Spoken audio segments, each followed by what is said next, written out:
Gros retournement de situation dans cet épisode de Koh-Lanta diffusé le mardi 2 mai sur TF1. Les filles se sont retournées contre Gilles, qui se sentait protégé par son alliance masculine. Il se confie en toute honnêteté sur cette sortie peut-être pas si prématurée pour lui. Au cours de ce 11e épisode de Koh-Lanta, diffusé ce mardi 2 mai sur TF1, Gilles a vu son nom inscrit 6 fois lors du dépouillement et a dû quitter le jeu de survie de TF1 et ses camarades, dont le quatuor formé avec Nicolas, Quentin et Frédéric. L'agriculteur du Nord a fait les frais de ses multiples promesses aux filles. Il concède s'être perdu en fin d'aventure et revient pour nous sur son parcours marquant dans Koh-Lanta, le feu sacré. Gilles éliminé de Koh-Lanta 2023, j'avais envie de donner mon collier d'immunité à Elena Télé-Loisirs, vous repartez avec 4 victoires individuelles.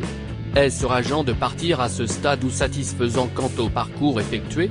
Gilles, je suis très content de mon parcours, je me suis étonné de pouvoir aller aussi loin. Sportivement, je ne suis pas mauvais. Je suis sportif au quotidien en tant que maraîcher mais je n'ai pas suivi d'entraînement pour tenir longtemps comme c'est le cas de certains. Lors de l'épreuve des sacs, j'y arrive lors du premier parcours mais après je manque d'endurance. Mais il n'y a pas que les épreuves dans Koh-Lanta, il y a aussi la stratégie, le problème des autres. Et dans la deuxième partie du jeu, à partir du départ de Grasse, je ne me reconnaissais plus. J'ai voté contre Elena parce qu'on m'a demandé de le faire. Je n'étais pas d'accord avec moi-même, plus en phase. Si cela avait été un choix personnel, je l'aurais protégé avec le collier d'immunité mais les garçons du quatuor m'interdisaient de le faire. Grâce aux victoires, j'avançais, mais psychologiquement je n'y arrivais plus. C'est fou. C'est dur de sortir mais c'est aussi un soulagement. Elena vous en veut effectivement beaucoup de lui avoir menti droit dans les yeux. J'ai très vite senti la sincérité d'Elena dans ses yeux mais il y avait un dernier pacte avec les jaunes quand Grasse est parti, on éliminait tous les rouges avant de se tirer dans les pattes. C'était acté pour tout le monde.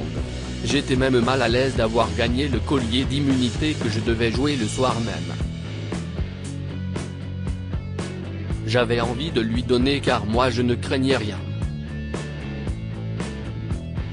Techniquement dans le jeu, j'étais foutu. En plus, j'étais assis à côté d'elle au conseil.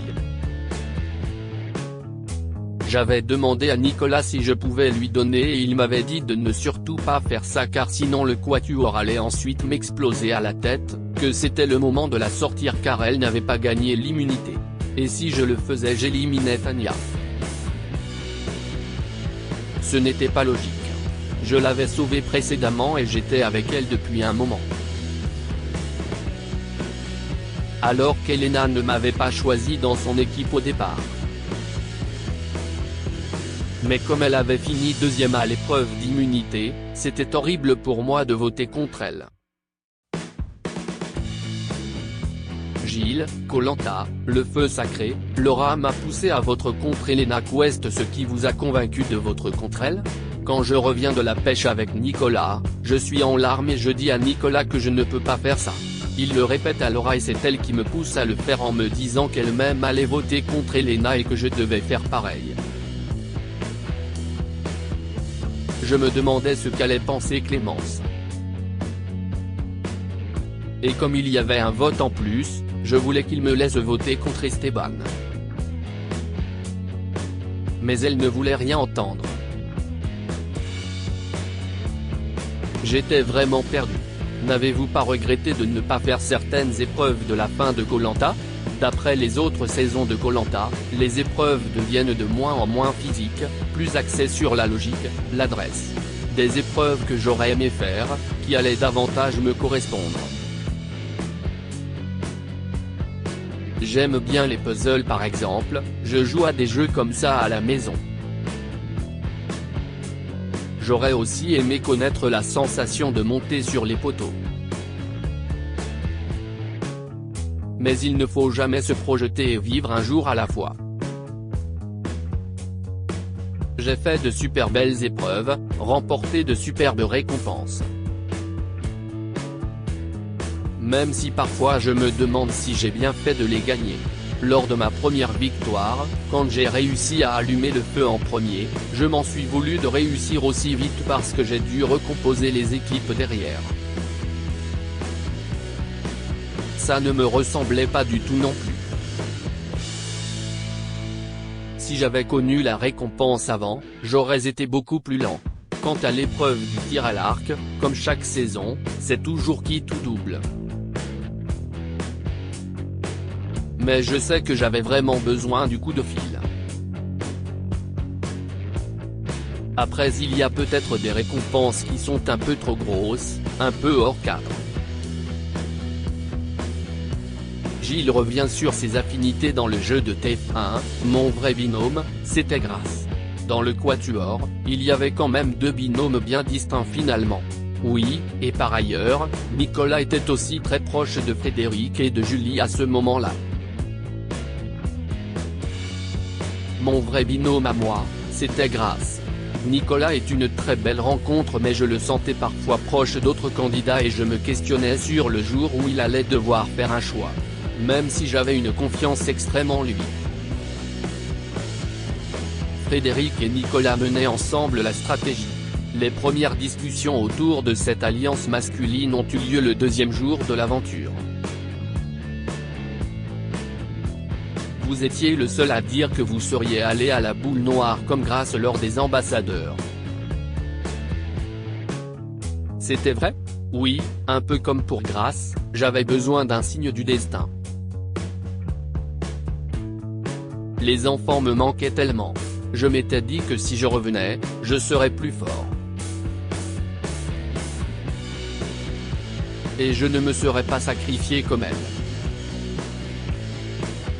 J'ai vécu son abandon comme une trahison même si elle n'a pas mis mon nom sur un bout de papier. Elle m'avait dit qu'elle reviendrait plus forte si elle tombait sur la boule blanche. Elle a réussi à me convaincre de la laisser y aller en me disant que moi j'avais eu des victoires et qu'elle avait besoin de se prouver qu'elle avait le destin avec elle. Quand elle est revenue, j'ai vite compris qu'elle avait tiré la boule blanche, mais quand elle s'est mise à tout déballer sur Anne-Sophie et Esteban, je me suis demandé ce qu'elle est en train de faire. Son départ est le pire moment de mon aventure. Je m'en veux de ne pas avoir été en face de Quentin. Quel est le meilleur ? Le coup de fil. Quand on se retrouve propulsé dans son canapé avec sa femme et ses enfants pendant 5 minutes et qu'on sent que tout va bien. Je me posais plein de questions sur la ferme. Je les avais abandonnés dans un contexte si particulier. Gilles, Koh-Lanta, j'ai toujours été protégé grâce au talisman sauf la fois où il aurait fallu l'être. Vous êtes celui qui a le plus possédé et utilisé le pouvoir du talisman, avez-vous aimé ce rôle ? Je trouve ce pouvoir utile, il permet des actions de jeu sans blesser personne. C'était plaisant pour moi. Après, cela ne me ressemblait pas trop d'être sous le feu des projecteurs avec cette arme stratégique. Il fallait faire mouche mais pas trop non plus pour ne pas se mettre des gens à dos. Faire attention. Mais bon, j'ai toujours été protégé grâce au talisman sauf la fois où il aurait fallu l'être. De quoi avez-vous le plus souffert ? La nourriture, puis le manque de repères et enfin le fait de ne plus me reconnaître. Je ne reconnaissais déjà plus mon corps depuis le 3e ou le 4e jour et à la fin je ne reconnaissais plus ma tête dans mes choix, mes actes, je commençais à parler stratégie et j'étais largué. Je n'étais plus libre de ce que je faisais. Je n'avais pas l'objectif de gagner des victoires comme Nicolas par exemple mais je voulais faire l'aventure en me reconnaissant. C'est normal que je sorte. Vous repartiriez ? C'était vraiment une découverte et je ne retiens que les bons moments mais l'aventure est extrêmement dure. Il faut prendre beaucoup de recul sur la diffusion. Je ne suis pas encore capable de le faire par rapport à d'autres. Je referai 1000 fois la première partie de mon aventure, mais la deuxième, je ne sais pas, il faut se dépasser, sortir de soi. J'ai aimé jouer avec des gars comme Rudy et Alexandre, sans blesser, mais quand on a commencé à jouer avec les valeurs, les sentiments, le vent a tourné. À lire aussi Elena, Koh-Lanta, Le Feu Sacré, Nicolas et Julie ne sont pas fair-play.